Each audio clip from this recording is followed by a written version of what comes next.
Good morning and welcome to another wonderful show today. You're listening to the Cherilyn Lee Health Show with your host, Dr. Cherilyn Lee, and I have a wonderful guest today, and we have a great topic. Um, what foods are making you sick, and what food should you avoid? So, we're really going to be talking a lot about GMO foods and gluten foods because I'm sure, as my guest today will explain to you also, so many people will present to a clinic with multitude of symptoms and not knowing is coming from their food. So my guest today is Dr. Chari and Roopa Chari.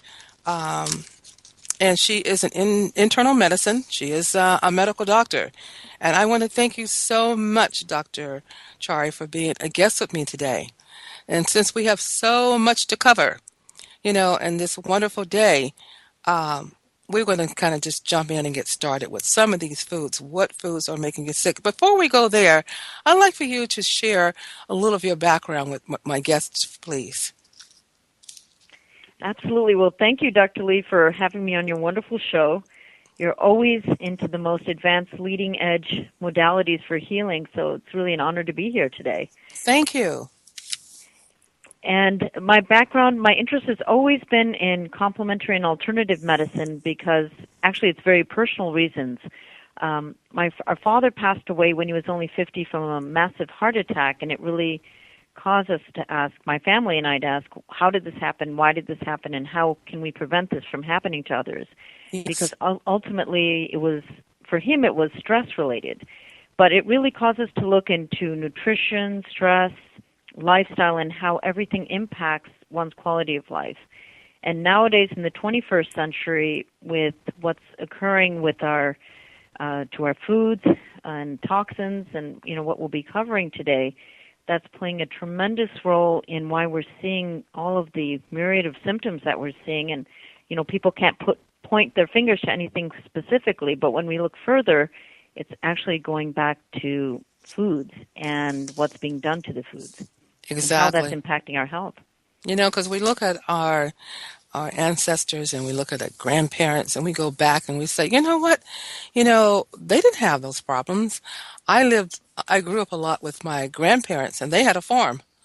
And so, they were raising and growing and all this stuff was fresh, and she did canning, a lot of canning of your foods, which, is things in this century we just don't do. I know I do. I barely get into the kitchen, even though I try to eat a lot of raw foods. But so many things have been modified and changed and adulterated and chemicals that we have a multitude of symptoms, and people are not knowing why. So we're going to talk about that, and I'm glad you shared that about your family member, because I've had my own, and we just want this give out this information today so we can help, because I know there's someone listening right now who is suffering from certain conditions, or their family member is suffering from a certain condition, and they're not even aware that it's coming from the food they're eating. They think, oh, I'm old and old Arthur's caught up with me.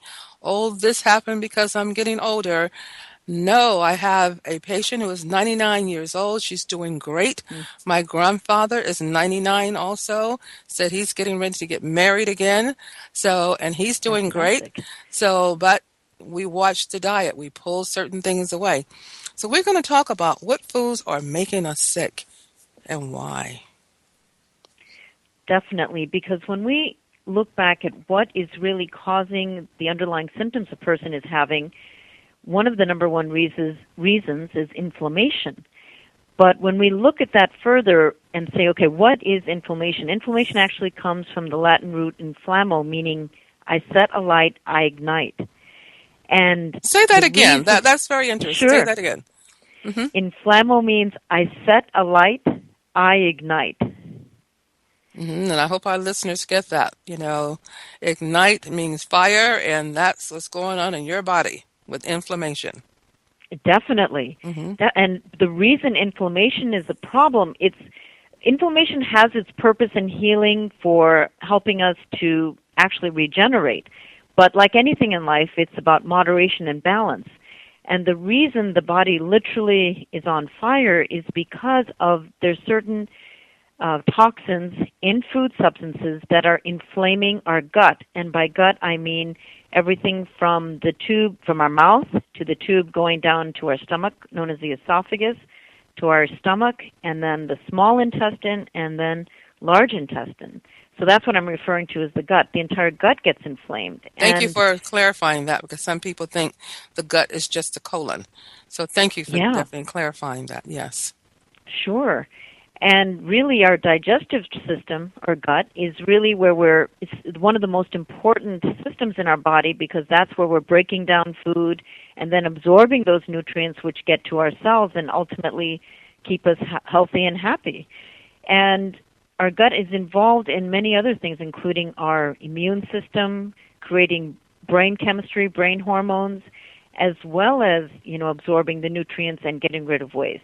So Right. when the very fundamental system in our body is getting inflamed and we're not able to do some of the basic processes as efficiently as we should be, then we're seeing all these different health issues coming up. And Exactly. so, Not to cut you off, but just for a second, a lot of times people hear about the immune system. If we can mhm. give a little history, or not so much history, a little simple A&P, or a little physiology on the immune system without being complicated, because I want all of our listeners to really understand what is the immune system. Absolutely. Well, your immune system is responsible for kind of keeping checks and balances on, keeping the good bacteria in line, removing excess bad bacteria, and getting rid of invaders in our body that shouldn't be there. And that could be, certain bacteria, could be viruses, could be fungus, could be parasites. Again, everything is there in our body. In fact, a lot of our body weight is just made up of all of these little bugs or microorganisms.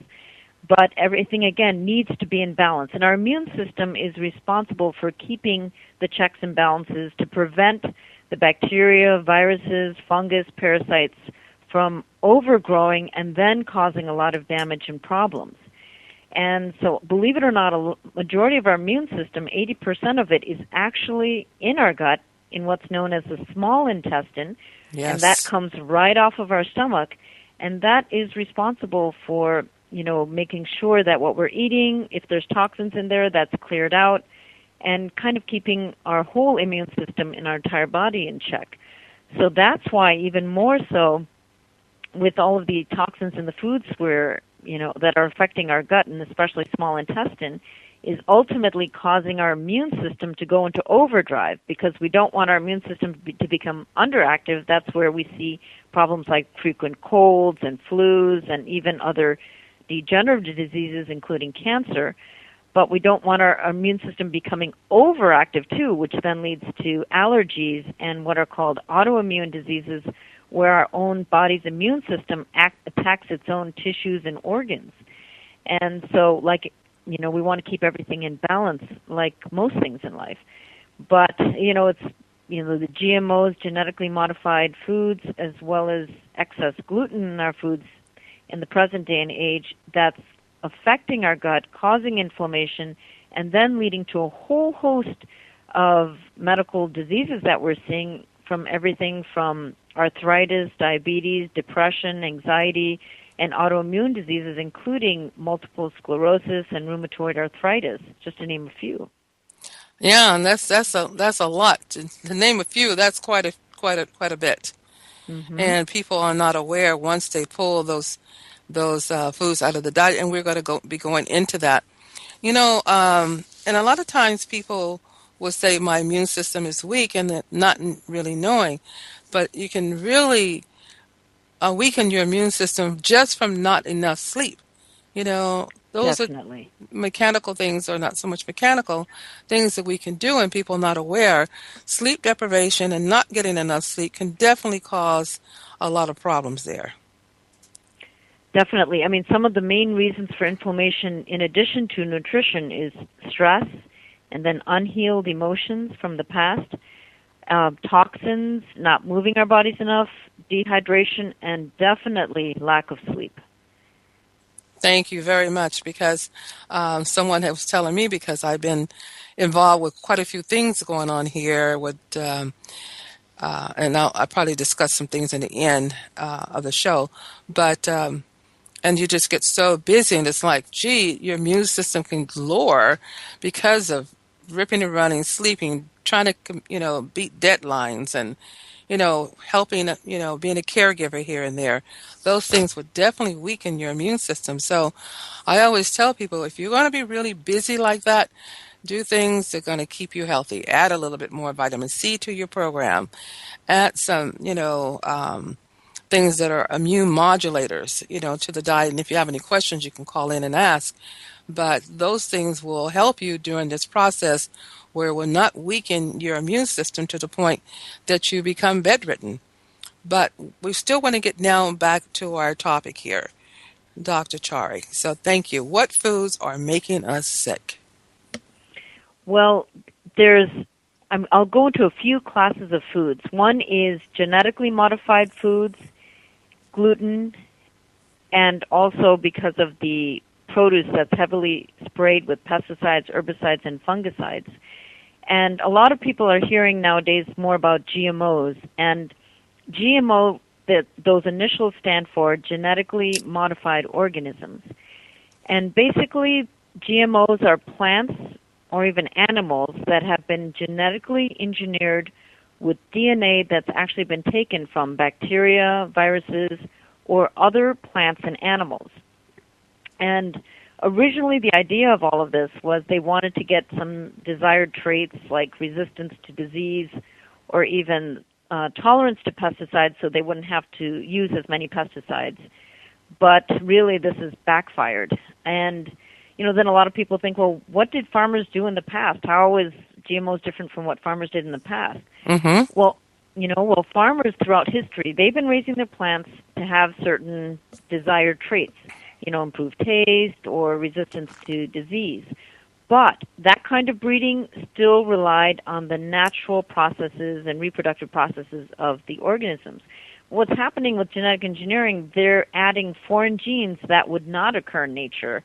And, or with traditional crossbreeding, like they're putting genes from a fish into tomatoes or potatoes, all of these kinds of things. And on top of that, pretty much all of the commercial GMOs, they're engineered to withstand application of pesticides and herbicides, or they actually produce insecticides and herbicides.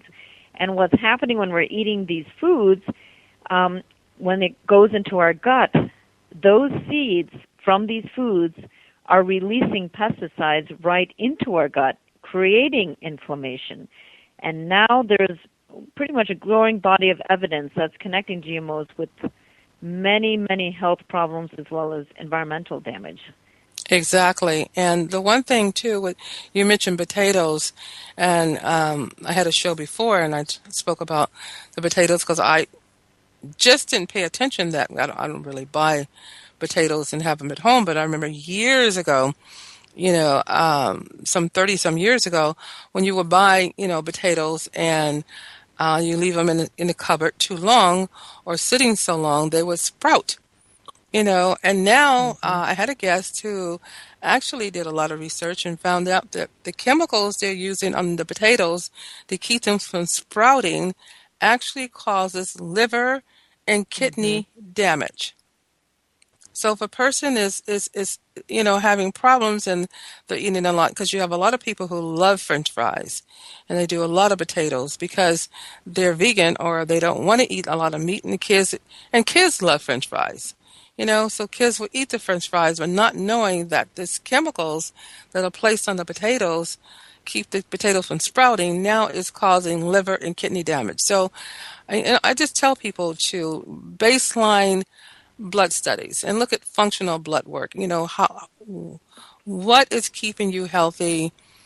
I mean, there's a textbook level, but if you come in there healthy and feeling healthy and your lab work look totally out of range, or if you're at a close level, to be an honor range, that's not so normal. So if you see a practitioner like Dr. Chari or myself who's practicing functional medicine based on what's happening to you right now and looking at your lab work, because I put mine through a different type of testing so you can look at functional. And so you before you get into trouble, you're taken care of. We can take care of that. So if your diet is high in certain things, you want to, do something about that. Because gluten foods and GMO foods and also MSG and pesticides and herbicides, I mean, the symptoms are just enormous. And if you know anyone or you're listening and have any medical problems whatsoever, or even if you feel good and you think that, you're feeling great, if you still changed the diet and came off the GMO, the gluten, the pesticide, the herbicide foods, MSG, aspartame related food products, watch how you will feel. You think you feel good now? Oh my goodness. You're at a whole nother level of feeling great. Oh, absolutely, Dr. Lee. That is so true. And just by cutting certain things out of the diet, then you can notice changes because there, even from animal studies that have been done in Europe and actually throughout the world, they're finding within the animals that are being fed GMO corn and other grains that they're having kidney, liver toxicity, reproductive problems, gut problems, with ulcers, lesions in their gut, organ damage, immune system disorders. They're aging faster, infertility.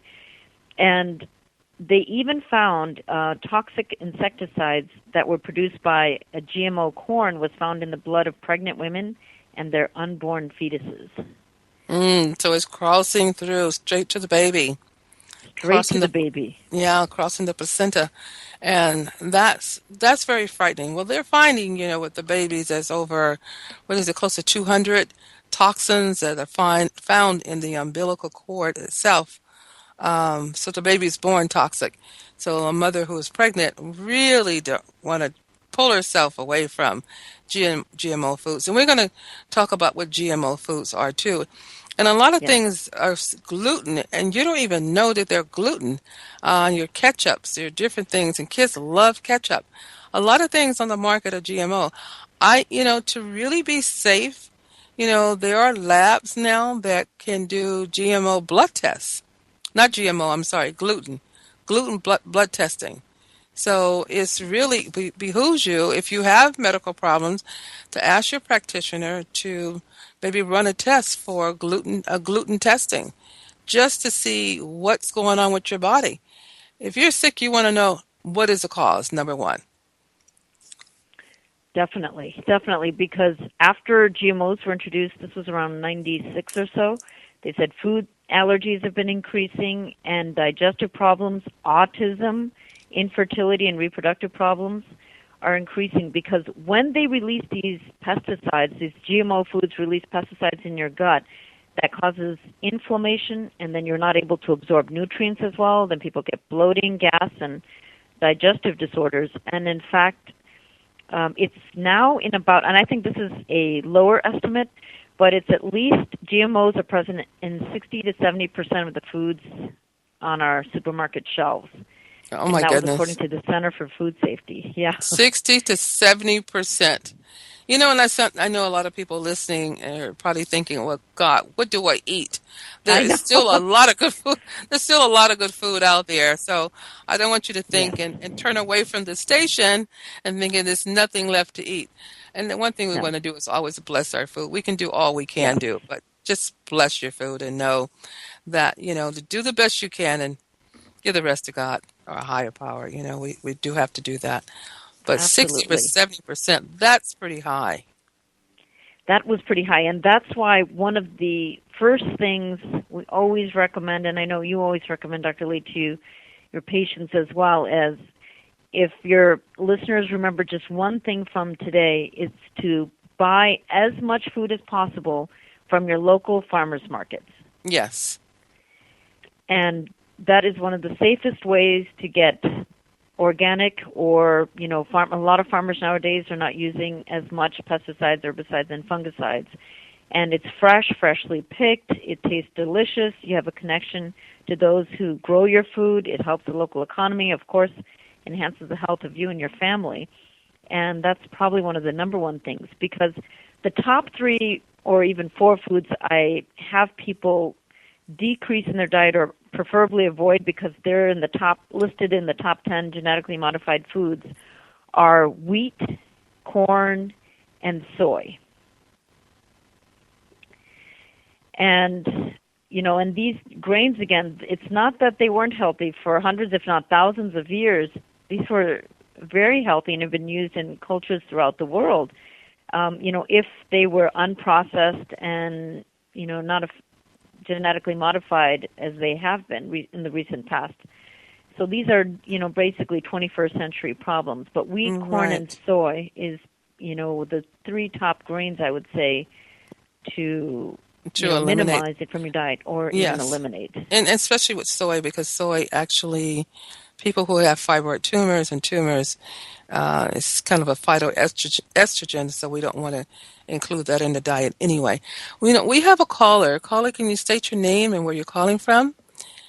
Yes, hi. My name is Devonay Unleashed, and I'm so thrilled to know that people are still pushing forward on GMO foods and genetically engineered products. I know from years of studying GMO foods that there are 45% of the U.S. corn and 85% of the soybeans are being used in our products.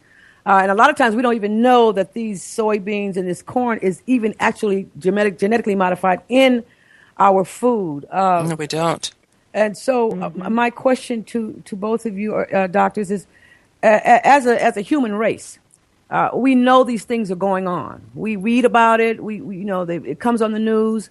What do we do as humanity, as people, for the future world?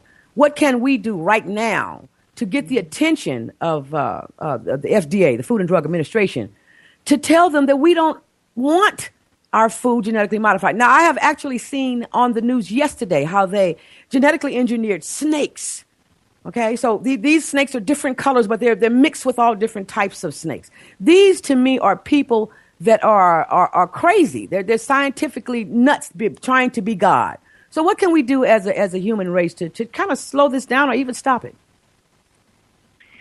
Definitely. Well, there's a huge movement that's going on, and that's actually being led by the public. And it occurred in May, and there's going to be another worldwide event in October where I think there's going to be over 60 countries involved with people on the internet where they're going to be protesting, as well as, people can write into their congressmen, senators.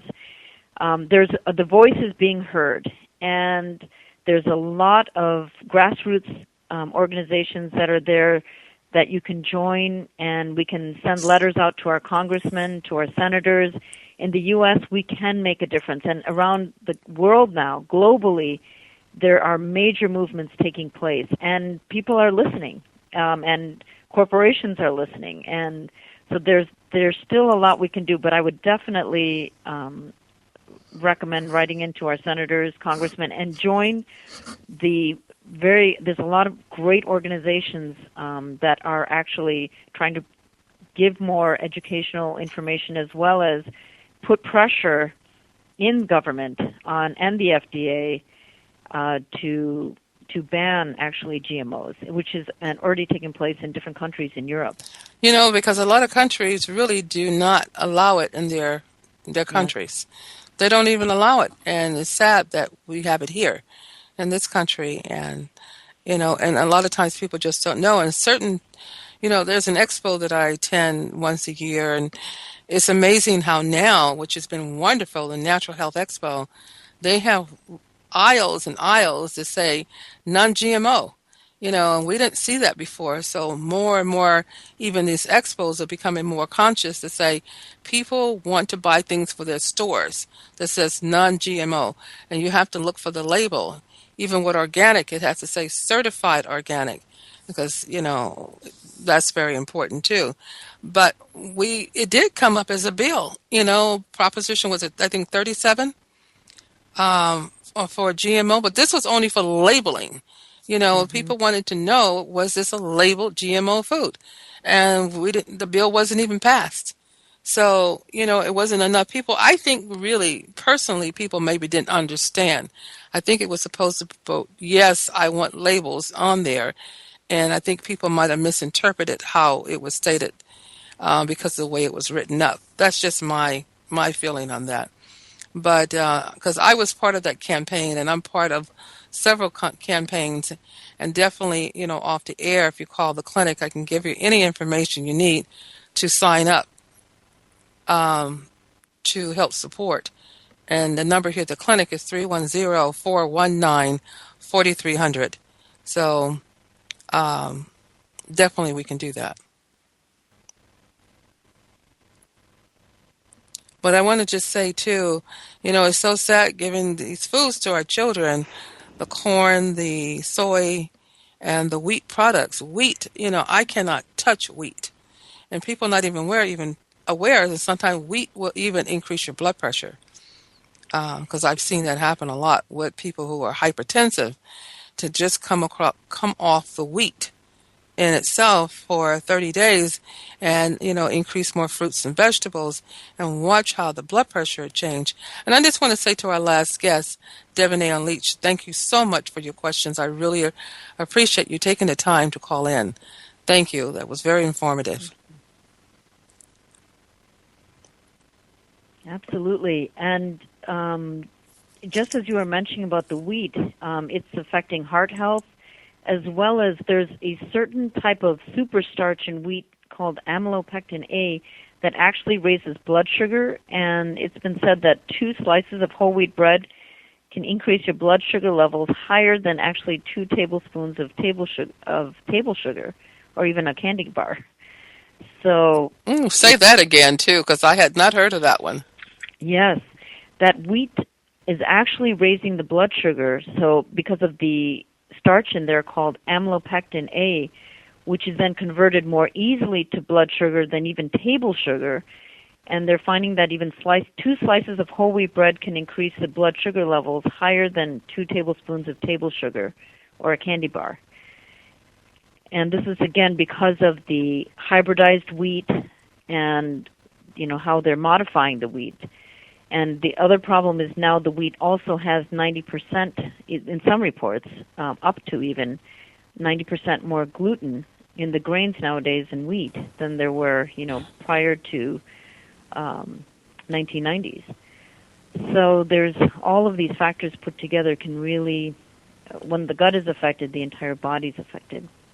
And that includes the grains, but also the meat, because what's happening is then they're feeding the GMO corn, alfalfa, and other biotech grains to the animals, livestock. And there was actually a new documentary. It was called Genetic Roulette, The Gamble of Our Lives, where animal farmers firsthand are discussing what's happening with the animals that are fed all of these GMO grains. Because the animals, they're having miscarriages, they're getting ulcers, they're getting twisted intestines and lesions and all those kinds of problems. And then when, people are eating that GMO meat, then their health is getting affected with some of the same issues that the animals had. Dr. Lee, can I Yes. jump in right here? Yes, you can. I just want to put it out to the many millions of people that may live in the communities where you don't get the best foods.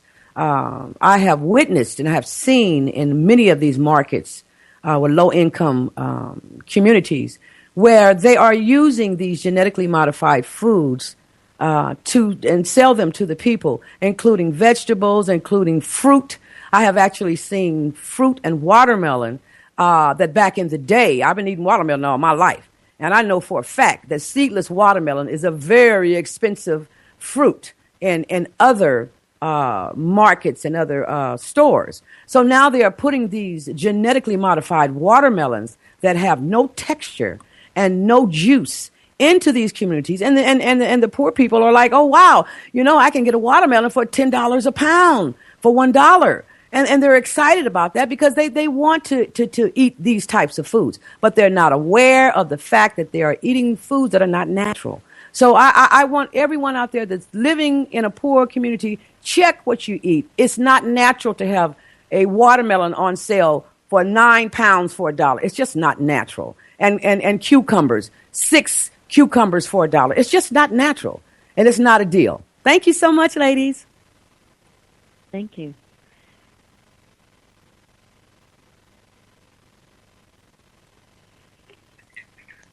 Okay, that was really some very good information. I really appreciate it. I really appreciate that. And we do see a lot of that happening. It's going to take, like they say, a village. It's going to take a lot of people involved to try to get the information out there so that we can educate. I think a lot of people just they don't know. They go to a store, they see some of these markets with foods and different things that are on sale and cheaper, and feel that, oh, this is great. I could buy fruits and vegetables, not even knowing the quality of these fruits and vegetables. So again, like Dr. Chari said, farmers market. But in certain communities, a lot of people feel that, I can't go do that because, number one, where they located. Secondly, cost. So when you see something that's, a lot cheaper and you're feeding a household of a family, then that's what you tend to gravitate to. I think something needs to be done. If you're going to put food in the stores and decrease the, where they don't have to pay as much, we've got to put better quality. So we're going to have to stay with the consumers. Definitely, definitely. And that's why even for those who eat meat, it's better to go online if you don't not able to go to the farmers market, or if you can go to a local health food store, or even go online and look and buy meat from animals and farmers that raise animals that are, grass-fed, pasture-raised, and not given hormones and antibiotics. And even though it may cost a little more, the end result is your health is going to benefit for you and your family. And it may mean that you eat less meat, but that you eat high-quality meat, so then you won't run into all of these issues that we're seeing with all of the myriad of health issues, from diabetes, heart disease, weight gain, arthritis, autoimmune diseases. So it's worth the investment, and you may eat less meat, but it'll be healthier meat for you in the long run as well. Most definitely. Most definitely. So we're going to go ahead. I'm going to have you move on to some of the other foods, Dr. Chari. Certainly. So wheat, corn, soy are to avoid. Now, the other thing I'm going to bring up is dairy. With dairy, the problem is there's GMO dairy because there's a type of hormone called RGB, as in boy, H, which is known as recombinant bovine growth hormone. And that's a genetically engineered variation on a naturally occurring hormone that's actually injected into dairy cows to increase their milk production. And up to 40% of all of our dairy products, including ice cream and cheese, contains this hormone. And right now it's actually banned. This particular hormone is banned for milk that's destined for human consumption in the European Union, New Zealand, Canada, and Australia.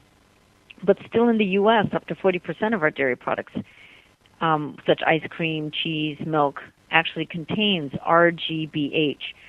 So when people are going shopping, definitely look on the carton or container and make sure it says no RGBH. That's one thing to be very mindful of, and buy organic dairy products, whether it's cheese or ice cream or milk, to make sure it's organic. That makes a big difference, because it's this GMO milk that's affecting a lot of and causing a lot of health problems, including autoimmune issues. It's even been linked to type 1 diabetes in children, as well as lots of ear infections, colds, allergies, food allergies, and again, creating havoc in the gut. It's another huge issue. And then on top of that, I don't like to, I know I've said so many things to avoid, so then you need to wonder, what should I eat? Yes. So the other thing is, so go as much as possible. This is why I recommend farmers markets as much as possible, because you can get produce, for pretty reasonable cost that's fresh and organic. And then the next step would be to get your produce from a local health food store. And believe me, it's worth the investment buying organic. It definitely is. And if you're not, then if you're only able to get foods that have the pesticides and antibiotics and all of these other things, definitely with the produce, wash it as much as you can with a good food grade wash that you can get at your local stores, grocery stores, or health food stores. Wash it very thoroughly. And as Dr. Lee said, bless it and eat it, because ultimately that's the most important. But another thing to do is, in addition to organic foods, fruits and vegetables, is with the meats again, look for free-range, grass-fed, pasture-raised animals that have not been given hormones, antibiotics. That's very important, and that are not fed GMO grains, because you'll see that you can find that more and more, again, because it's grassroots, more and more people are demanding it. So that's fresh organic fruits, fresh organic vegetables, fresh organic grass-fed beef, lamb, pork, pasture-raised organic chicken, turkey, again, without antibiotics, hormones, and not grain-fed. And the other thing is fish. People are hearing about farm-raised fish, but that's actually the same problems as we're seeing in factory-raised animals. The fish is in crowded conditions, and they've been given antibiotics and injected with colors, so they have the red color inside to look like fresh salmon. But get fresh cold water fish if you eat fish. And the other thing is eggs. Eggs are not inherently bad for you. They're actually so nutrient rich. The yolk is full of protein and minerals, magnesium, and so many nutrients like lutein and xanthine that's so good for the brain health and eye health. The problem with eggs, again, is how they're treating and raising the chickens. So buy ideally pasture-raised or free-range organic eggs. And if you're not able to get pasture-raised or free-range organic eggs, then you can get, cage-free eggs. But I would definitely stick with pasture-raised or free-range eggs. You'll actually see the yolk is such a deep, rich yellow color, and it tastes absolutely delicious. And then when it comes time to dairy products, fresh, plain, organic milk, butter, cream, I use a brand called Organic Valley, and also from the farmers markets we get organic raw milk. But otherwise, the general stores, whatever you can find that is organic and does not have that RGBH is good. Plain beans, not canned ideally. And as far as grains, I would stick with plain wild rice and avoid the other grains as much as you can. And then raw nuts and seeds. Avoid, the dry, roasted, and salted. It's not that you can never have that, but mainly raw nuts and seeds that you soak, ideally, and eat them as snacks. Raw nuts and seeds are just loaded with nutrients, minerals. And then organic oils, organic cold-pressed coconut oil. Coconut oil has been given a bad rap because, again, of the processing, but actually it's so inherently healthy for our immune system. Yeah, and guess what? Someone has done some research with the coconut oil, not to cut you off, for Alzheimer and dementia. Absolutely. So there's a book out now, and there's research showing how the coconut oil is really great as a brain food. Oh, definitely. Definitely. Mm-hmm. It's great for our immune system, for a healthy source of nutrients. For brain health, I think it's critical for everyone nowadays. Oh, it is. It's wonderful. And you mentioned so many great things, and I think you did mention, I'm not sure, how to create your own almond milk. Yes. Well, what we do is just buy some organic almonds at the bins in the local health food stores, mm-hmm. and then we tend to soak them overnight for about 12 hours in just a bowl of water. Mm-hmm. And then in the morning, peel it and throw it in the blender, add a little bit of water, And there you go. So you can add a little bit, your natural vanilla flavor if you want a little tiny flavor in with it and don't have it so bland. But amazing, you have made your own, and look how much money you've saved. We have a lot of very astute listeners that listen in on Wednesdays on Interlight Radio that are vegans and have wonderful suggestions too. And I just want to say that like I said, it's a very astute group of people that listen to Interlight Radio, our wonderful healing frequency. And so I just want to say that this is just more information added to. But most important that I feel is that we make sure that these foods we try to avoid the MSG, the aspartame, ringing in the ears. People have had so many problems with ringing in the ears, a lot of joint pain, migraine headaches, just from chewing gum from aspartame. So we watch those things that are added too. I know I had a lady in my car one day, and all of a sudden she said, I need to go back home. I have the splitting headache. And I'm thinking, you were fine when I picked you up. What did you eat? And she told me what she had. I said, well, that didn't sound too bad. But she had placed a stick of gum in her mouth that was sweetened with aspartame. So a lot of Oh, people are wow. not aware, and which I wasn't for a while, a long time ago, that you'll play, and I hate to mention names of any products, but just watch labels. Watch your labels, read your labels closely on your yogurts and different foods and your ketchups and any additives and condiments. A lot of those things are really not that great to use. And in the health food store, you can probably find some natural or make your own. You can make your own salad dressings, which is really great. Put them in the blender with some fresh vegetables and some natural oils. I know it's a lot have been said about olive oil. So what is your take on that, and which ones are the best ones to use? Yes, I eat olive oil every day. The organic, extra virgin, cold pressed oil. And, with cooking with it, I usually use it on low heat and definitely use it as for making salad dressing. It tastes absolutely delicious. Just use some seasonings I use Bragg seasonings, and then just mix that with some olive oil, a little apple cider vinegar. Oh, it tastes delicious, and put that on salad. Or use olive oil with hummus. It makes a delicious snack. But Mm-hmm. olive oil is very important. I actually every day take a combination of usually a little bit of olive oil, some coconut oil that's been organic, extra virgin, cold pressed, and sometimes walnut oil or sesame seed oil. Sound wonderful. I have a dear friend, and she's listening in. Call in for me, but she takes, I think it's coconut oil. She gets the organic dates and almond butter Mm. as like a little snack. It is so delicious.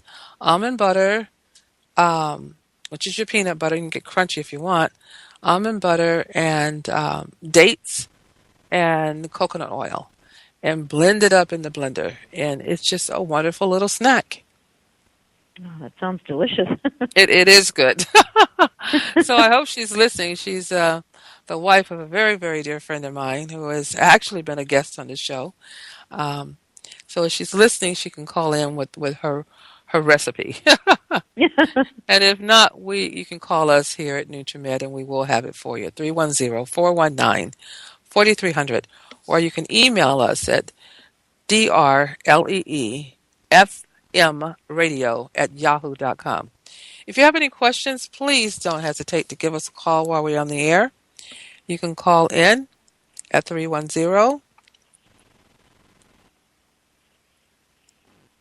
I'm sorry, 310-928-7733. Again, if you have any questions today, please call in while we're on live. 310-928-7733. Or you can go, if you're on the computer, you can go to innerlightradio@yahoo.com and email us your question. And I just want to thank everyone for listening. We have more to go. Okay, Dr. Chari. We basically have covered quite a bit, but we want to just make sure that we make sure that people really understands the importance. And I think a lot of people know about GMO and the gluten, but I think there's so many things that are gluten too that we want to just Mhm. touch over those again because a lot of people are just not aware that these subtle symptoms. I had a lady that, and it wasn't a gluten, it was actually MSG. She had gone to a restaurant. She left me, left the clinic, and went to a restaurant that prepared a meal that she didn't know that had MSG, and she called me back. She said, "Oh my goodness, I've been in bed for like 3 or 4 days with this migraine headache." And I said, "Well, what did you do when you left my office?" And she said, "I went to go eat." And I said, "Where?" And when she told me where, I said, "Oh no, they use MSG in their food." So once she came back in again and went through the whole regimen and didn't have those foods, guess what? No headache. So I'm telling you, the headaches with MSG, which is monosodium glutamate, is very severe. And these things, when we talk about detoxing, you got to really start detoxing these things from the liver. So we want to, we talk about all these foods Mhm. that are that can make us sick, and then things what to do. But just in case you tuned in late, because we used to start at 11:30, now we're on every Wednesday from 11 to 12:30 Pacific Standard Time. I want to kind of do a recap a little bit on some of those foods because that was so interesting, Dr. Chari, what you said about the bread and your blood sugar. So please, can you repeat that again? Definitely. That within wheat, there is a type of starch known as amylopectin A that actually raises the blood sugar levels as much as eating a candy bar. It actually converts that starch in the wheat to blood sugar more quickly than from eating other, candy bars or other processed foods. So wheat raises your blood sugar, and that's now that there's more research that's coming out with that. So now with anyone with diabetes or family history of diabetes, and in general with most people, we're really recommending because of the gluten and GMOs to avoid wheat. That's And that's amazing. I just think if somebody went and had wheat pancakes with syrup on it, that's a meal for death. That's definitely going to send that blood sugar sky high. And that's what happened with a couple of people who, one person in particular that I know that ended up in a diabetic coma. The um, blood sugar was already high. They didn't know it.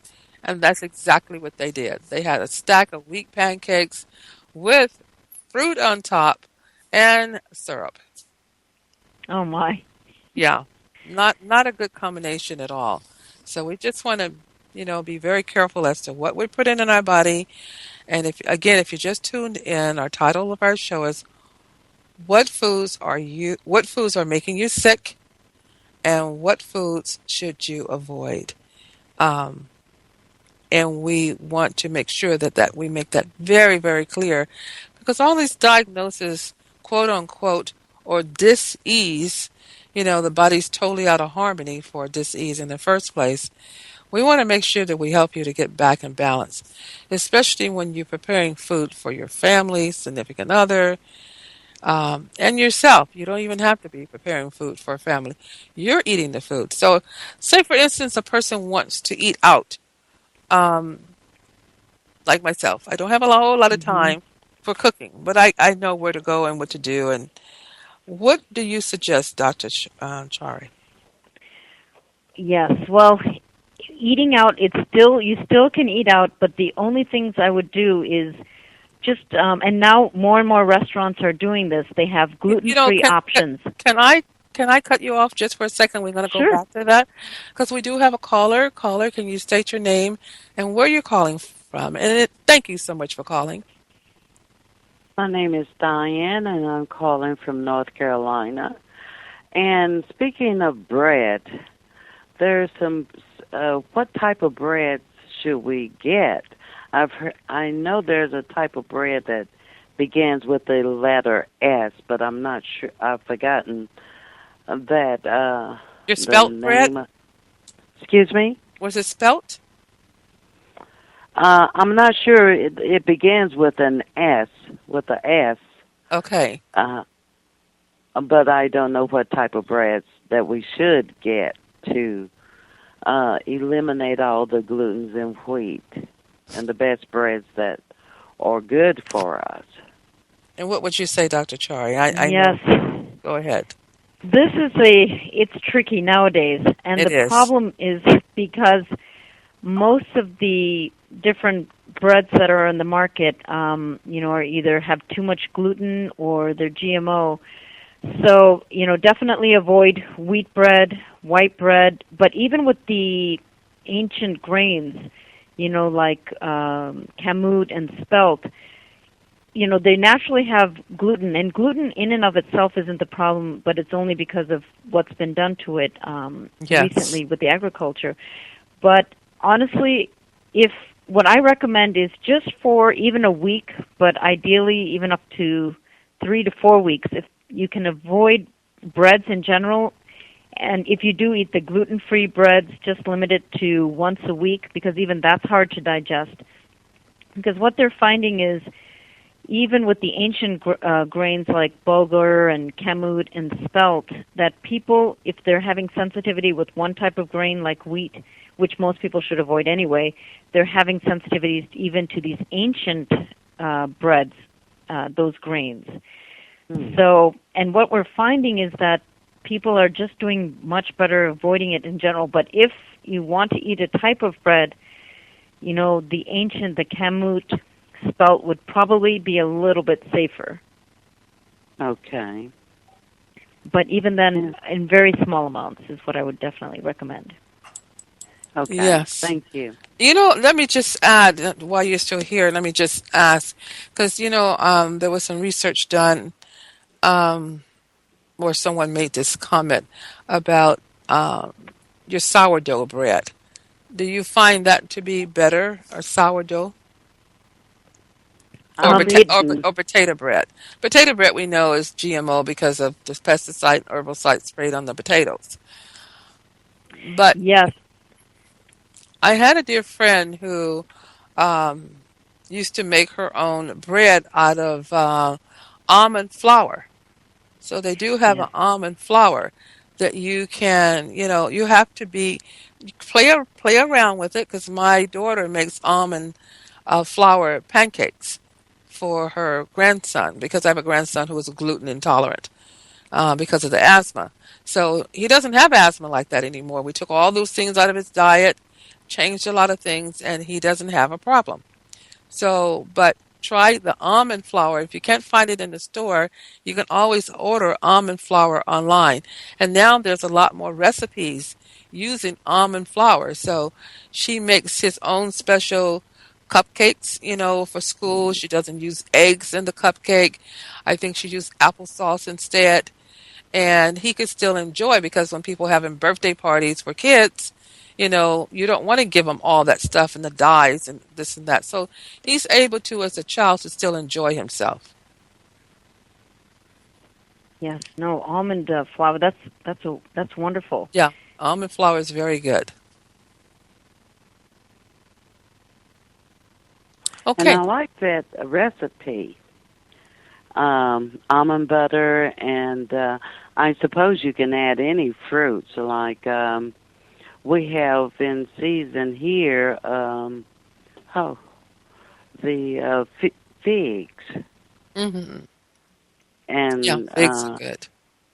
but how does she serve it? You just mix it up and Kind of eat have it it. alone.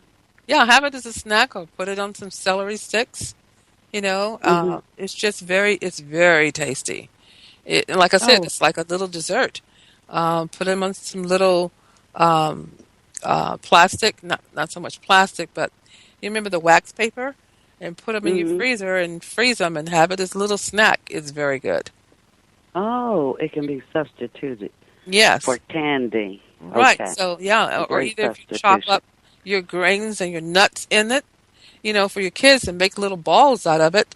Get a good consistency and freeze it, and that's a good snack for the kids instead of them having the other candies, and it's real tasty. All right. Hmm. Thank you. You're welcome. Thank you. You're bringing me my memory back to some of these other tasty treats.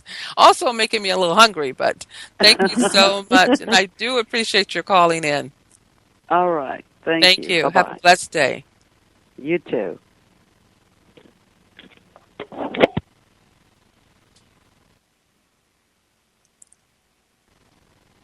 Okay, Dr. Chari, that was very good. So I have a person who actually it was a cancer patient who made her own pizzas, and she actually did this with almond flour for Mm. her patty, and then she had the base and cut up all the vegetables and all the seasoning and the oregano, and she made her own pizzas out of almond flour. I mean, you become That's creative and wonderful. you want to stay away from certain foods when you're fighting a condition and you want to stay healthy. So I Oh, told her absolutely. she's got to do a cookbook. Um, but so we're working in all that together. I think collectively everybody should get together and we put together a collective cookbook. I know Jamal at Interlight Radio would love to do that. And we should collectively put together a healing cookbook. And there's a dear friend of mine, Dr. Akiti, who has a raw food cookbook, which is just excellent. We actually have sold them all now. Have to get in contact with Hmm. him and let him know we need more. But a wonderful cookbook. And raw food is so good for us not to eat all the cooked food anyway. And he has some delicious meals. I'm so sorry he moved away because he used to cater our office all the time. But, Oh, it's just what we do, what we eat, and the seasoning. If you get the right seasonings and the yes. right spices, this is what you're looking for because it isn't the meat because there was a situation where a person was preparing a meat dish and just put it all in the oven and forgot to put the seasoning and that nobody could eat it. So I told him, I said, what you're really looking for is a seasoning. That's all you're looking for is a seasoning. Years and years ago, back, when I would be in a hurry and wanted to get something, I would have a sandwich years ago and just tell them leave out the meat. Put everything else. Give Mhm. me the lettuce, tomatoes, use the spinach instead, and set it up that way. And I would leave the meat out, and I didn't even notice it. Add an avocado. Mhm. Mhm. So you don't really miss it. I think we've been so ingrained to having meat for a meal and meat in a sandwich that when it isn't there, you think you missed it. But if it isn't there, and you season that up really well, well, like maybe a little Mrs. Dash and cut up your onions and maybe saute the onions. It's Mm. amazing what that tastes like. It's delicious. Oh, absolutely. Absolutely. There's so many different ways to prepare food that and now with all the cultures mixing and combining, it's really we're living in wonderful times with all of the different traditional foods and there's so many options out there. And that's one thing that I thought I could never personally go grain free because our parents are from India and so rice is one of the main staples. But I've really cut out grains from my diet for the most part. Definitely breads such as wheat and barley and rye and things of that nature. If I eat bread, it's very rarely, and I've even cut down rice to a great degree. But there's so many other different foods that you can eat that are so delicious and that you can use as a base. I'm eating now more yams and sweet potatoes, which have so many nutrients instead of Yes, even the plain potato, white potato. right. And you know what I've taken with it? I think it's so delicious. I just have to not get carried away. Is to get my sweet potato and chop it up like you would normally like you would normally do home fries. But I would take a red bell pepper, a yellow, and an orange bell pepper and saute it in a little coconut oil, and then put a lot of red onion and sweet onion and saute that really nicely. Then put the chopped potatoes in there and cook it. Mm, And it is so delicious as a sounds so breakfast or delicious. dinner. I look like I'm going to leave the show and go back home and finish and cook something to eat. We do have someone that sent us a message and actually is from Hong Kong. And they want to know about the rice in the Hmm. GMO. Rice being their staple diet, they want to know about rice. Yes. Well, what's happening is GMO to I rice. with GMO rices, I've Uh-huh. actually started cutting back on how much rice I'm eating. And what I've from the research, it's the type of rice that is the safest nowadays is wild rice. But the plain white rice is, it can be contaminated with GMO. And even the brown rice, a lot of people, even though it's very healthy, it's whole grain, a lot of people are having trouble digesting it. And for me myself, I wasn't able to tolerate brown rice, and I've cut down and pretty much eliminated white rice. But wild rice is still one of the better options, as far as the grain. Yes, the wild rice. Okay, and it was also, this is not so clear on my computer, but also a concern about I guess the rice they use, the white rice in India, and Hmm. also using the grapeseed oil. It says it's becoming more popular in Asia. Now, I've heard some things that wasn't too favorable with grapeseed oil from another practitioner. So, what is your take? I prefer to go ahead and just use the coconut oil. Yes, absolutely. I always prefer, coconut oil, walnut oil, sesame seed oil, and for those who are not vegan, even ghee, if it's from pasture-raised, grass-fed cows, organic, is extremely healthy. And then olive oil. Okay. Wonderful. So I hope we were able to answer your question. And, thank you so much for listening in to Inner Light Radio. And if you have any questions, you can always call us here at the clinic at 310-871-8721 or email us. And Dr. Chari, will you please leave your information too? Oh, yes, thank you. Absolutely. Our phone number is area code 805-963-1111, and our website is www.charicenter.com. Okay, could you spell that again and a little bit slower just in case? Sure. Yeah. Absolutely. The website is Chari Center. That's CH as in house, ARICENTER.com.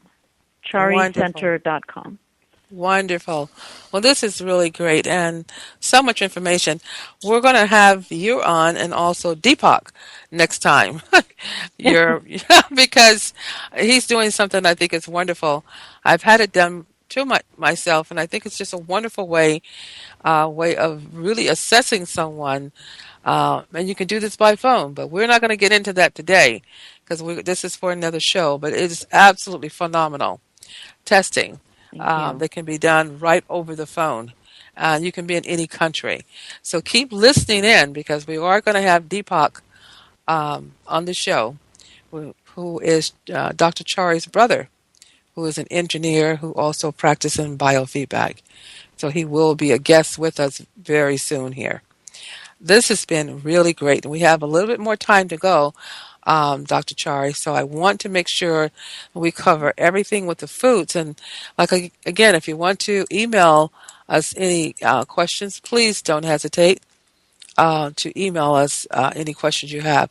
And that was Lisa Hung from Hong Kong. And I want to say thank you so much, Lisa, for your question in regards to the rice and grapeseed oil. Yeah, because one of the guests was saying that they didn't know what to do with the grape seeds after a while, and they had all these. It was like garbage, so they didn't know what to do with all these grapes, and so they just turned it into an oil, which wasn't something that was like great. It sounded like it would be good for us, grapeseed oil. But in terms, it actually was not. So, but I love the flavor of cooking my food in coconut oil. And not so much cooking, Fantastic. just steaming the food because I prefer to try to get as much raw food in as possible. And we really should. Definitely. We definitely need, too much of our food nowadays is so processed. And that's really also leading to a lot of the issues. And that's another thing I recommend is just for people to look at the labels. Just awareness alone will create a shift in what you eat and what you put into your body, and not based on fear, but just being aware. And if the labels are, if those words are difficult to pronounce, odds are that it's not going to be the greatest for our bodies because it's been heavily processed and synthesized. And then that's going to, can cause a lot of issues, digestive problems as well. So fresh is best, steaming, cooking, plenty of vegetables, and lots of raw foods. Definitely to introduce that in our diets. Wonderful, wonderful. Now, what does your day start off like? Your breakfast in the morning? My breakfast is actually, I usually have a fruit smoothie with a green powder that has spirulina, chlorella, blue-green algae, different wonderful greens in it. And then I add just about 2 to 4 ounces of raw, organic, unfiltered apple juice and a glass of water and banana and this powder. And usually a couple handfuls, or I should say tablespoons, two tablespoons at least, of sprouted sunflower and pumpkin seeds that are raw and I've soaked overnight for 12 hours. And throw it in the blender, blend that up, and drink that in the morning. And otherwise, if sometimes I'll have eggs, but that only come from pasture-raised, humanely raised chickens.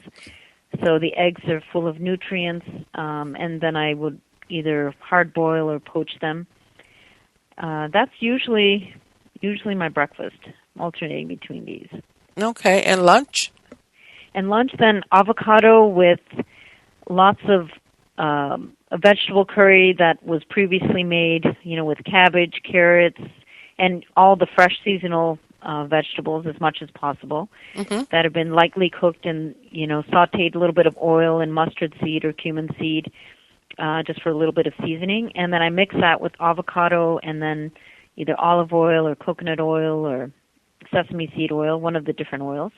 Mix that all up together, and that will be lunch. And then for dinner, usually leftovers of that and huge salad and some soup with raw vegetables in the salad. Yeah, and the reason I ask is your skin is absolutely beautiful, along with Thank you. and your mom. I met your mom and your brother, and everybody looked really radiant and healthy. So we look good because of what we're putting in our body. And this is why I was asking you. And I know we sent your picture out so people can actually see. And this is how she looked now. Some pictures you see of people and it was something that was years ago. But this is, if you meet her, this is how she look right now, which is you look very young and very healthy, which is very important, especially to be an advocate on talking about health and nutrition. Thank you. Yes. And vegetable juice as well. Honestly, we just go to the health food store and have them, your local health food store. They make us like about 10 different veggies, organic, and juice that and drink about 16 ounces. We drink about 16 ounces 3 times a week, if not more. Because that way, we try to do it at home, but the juicer was, getting spider webs on it. Yeah. It was a nice decoration piece, but honestly, that's why we go to the health food store and highly recommend that because that's like a blood transfusion of nutrients as well. And you feel full because your cells are getting the food that they need. Yeah, and that's what it's all about. If you give the body the right food, I know several people I know talk about this all the time. You give the body the right food, you will be full. You're not going to be hungry, but if you're eating all the junk food, and a lot of people are not even taking the time to chew long enough to get the flavor of the food. They just bite, chew a couple times and swallow. You really have to take your time and chew your food so that the amylase, which is a digestive enzyme in your mouth, you chew your food really well till it's like water and it's liquid, and then swallow it. So that the rest of the body doesn't have to do so much work trying to digest its food.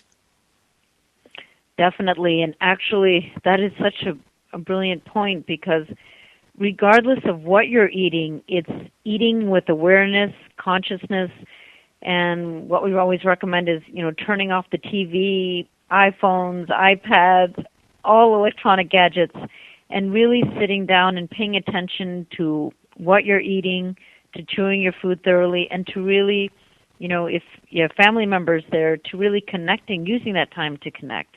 That is as important as what we're actually putting in our body. Yes. And you enjoy it better when you're eating and around people you love. Or, like I said, if you're running out for lunch and you're in a hurry, take your time and chew. That's the Yes, problem. People are not chewing their food well enough. And if you use a lot of these wonderful seasonings, let the body absorb those wonderful flavors and the aroma and chew well. And trust me, you chew long enough, you're not going to be real hungry anyway, because it only takes 20 minutes for the food to reach, once it reaches the stomach, to signal the brain that there's food there. So if you just keep eating, you're just eating because you want to. But in 20 minutes or so, the body has already signaled the brain that you're full. absolutely. Absolutely. That's why eating with consciousness is so important, because digestive health really determines the health of our bodies. Yes, it does. And I just want to thank you. We're not quite out of time, but I want to thank you so much for being here today on the Cherilyn Lee Health Show. My guest today has been Dr. Chari, and I just want to say, that this has truly, truly, truly been a blessing. Truly been a blessing to have you on today, especially with me calling you at the last minute. You're Oh, wonderful. thank you. And just a wealth of information. And if people, again, would like to call to talk to you and set up an appointment, you are in Santa Barbara. And again, can you give your number? Absolutely. Phone number is area code 805-963-1111. And again, if you want to call us here at NutriMed Integrated Healthcare, 310-419-4300. And again, you've been listening to the Cherilyn Lee Health Show. Our website is the Cherilyn Lee Health Show.fm.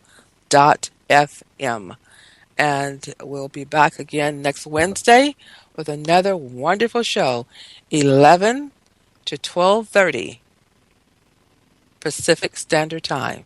I want to thank you, and as always in closing, and before closing though, Dr. Chari, do you have any parting words you want to say? Well, I know it may have been overwhelming with what foods to avoid today, but and I don't want to put people into a fear-based mode when you're buying and shopping for food, but ultimately, really, fresh is best. Farmers markets, if it's possible, in your area, if not your local health food stores, and if not in your local grocery stores, but buying preferably organic produce. Even though it may be a little bit more, it is definitely worth it, because ultimately health is wealth, and you're investing in yourselves and in your family's health. Organic fruits, organic vegetables, organic dairy products, and to minimize your processed foods as much as possible, and to really cut down wheat, corn, and soy from your diet, and minimize processed foods that have a lot of labels on it. Increase your intake of organic foods as well as raw foods, lots of salads, and be very mindful when you're eating to take time, put all electronics away, really connect with everyone that is around you as you're eating. That impacts your digestion as much as what you're eating. Wonderful. Take your time to chew. Watch those MSGs and your aspartame. Your equal, your sweet and low. Be very, very careful. Try to pull those out of the diet. If you do that for 30 days with everything we said today, I can almost guarantee, I would say 50, but much more than 50%, you're going to feel so much better just by changing what you're putting in your mouth. It's so important. So as closing, I want everyone to repeat after me. I've received some wonderful emails, people telling me what miracles have happened in their life. Say this every morning. It's so powerful. And if anybody was watching the news a couple of weeks ago, I was actually able to say this in the courtroom. Wasn't this nice? Repeat after me. I am so grateful that I am a magnet for miracles. Peace and blessings. We'll be right back with you next Wednesday, 11 to 12:30 Pacific Standard Time. Have a wonderful week.